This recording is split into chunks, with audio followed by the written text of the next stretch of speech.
করে চালু করা হলো নামাজ পড়া। মসজিদে যেতেই হবে, রাস্তায় নামাজ পড়া যাবে না মেনে নিল মুসলিম সম্প্রদায়। কলকাতার রাজাবাজার তিলজলা পার্ক সার্কাসে এদিন রাস্তায় কোথাও জুম্মার নামাজ পড়া হয়নি। মসজিদগুলিতে চালু হয়েছে দুটি শিফট।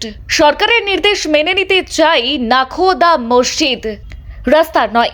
এবার মসজিদের ভেতরেই জুম্মার নামাজ। রাজাবাজার তিলজলা পার্ক সার্কাসে চালু নতুন নিয়ম।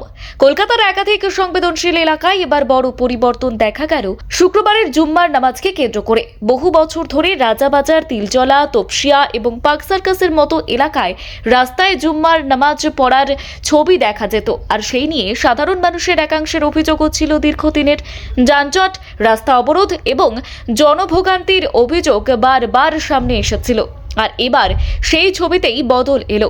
শুক্রবার রাজাবাজার থেকে পার্ক সার্কাস কোথাও রাস্তা আটকে নামাজ পড়া হয়নি বলেই দাবি করেছে নাখোদা মস্ক কর্তৃপক্ষ। মুসলিম ধর্মাবলম্বীরা এদিন মসজিদের ভেতরেই জুম্মার নামাজ আদায় করেছেন, আর সেই জন্যেই চালু করা হয়েছে নতুন ব্যবস্থা, শিফট সিস্টেম। জানা গিয়েছে, মুসলিম অধ্যুষিত এলাকাগুলির অধিকাংশ মসজিদে শুক্রবার দুটি আলাদা সময়ে নামাজের আয়োজন করা হয়। প্রথম শিফট ছিল দুপুর 12:15 এবং দ্বিতীয় শিফট রাখা হয় দুপুর 1:30টায়। ফলে ভিড় ভাগ করে যাওয়ায় সবাই মসজিদের ভেতরেই নামাজ পড়ার সুযোগ পেয়েছেন।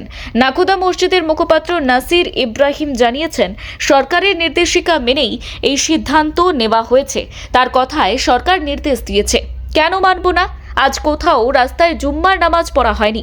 প্রতিটি মসজিদে দুটি শিফট করা হয়েছে, তাই সকলেই ভেতরে নামাজ পড়তে পেরেছেন। যে এলাকাগুলিতে হিন্দু, মুসলিম সহ বিভিন্ন সম্প্রদায়ের মানুষ একসঙ্গে বসবাস করেন, সেখানে অবশ্য একটি শিফটেই নামাজের আয়োজন করা হয়েছিল বলেই জানা গিয়েছে। তবে সামগ্রিকভাবে লক্ষ্য ছিল একটাই, কোনোভাবেই রাস্তা আটকে নামাজ না পড়া। এই সিদ্ধান্তের নেপথ্যে রয়েছে সাম্প্রতিক উত্তেজনা। কয়েকদিন আগেই রাজাবাজার এলাকায় রাস্তার ওপর নামাজ পড়াকে কেন্দ্র করে ব্যাপক উত্তেজনা ছড়ায়। পুলিশ বাধা দিতে গেলে বিক্ষোভ শুরু হয় বলে অভিযোগ। আর পরিস্থিতি এতটাই উত্তপ্ত হয়ে ওঠে যে পুলিশ এবং স্থানীয়দের মধ্যে ধস্তাধস্তির ঘটনাও ঘটে। পুলিশের ওপরে পাথর ছোড়ার অভিযোগ ওঠে এবং কয়েকজনকে গ্রেফতার করা হয়। রাজ্যে রাজনৈতিক পরিবর্তনের পর মুখ্যমন্ত্রী শুভেন্দু অধিকারী স্পষ্টভাবে জানিয়ে দিয়েছিলেন, রাস্তার উপর কোনোভাবেই নামাজ পড়া বরদাস্ত করা হবে না।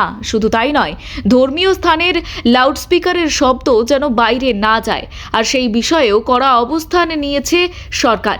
আর এই আবহেই এদিনের শান্তিপূর্ণ নামাজ আয়োজনকে গুরুত্বপূর্ণ বলেই মনে করছে প্রশাসনিক মহল।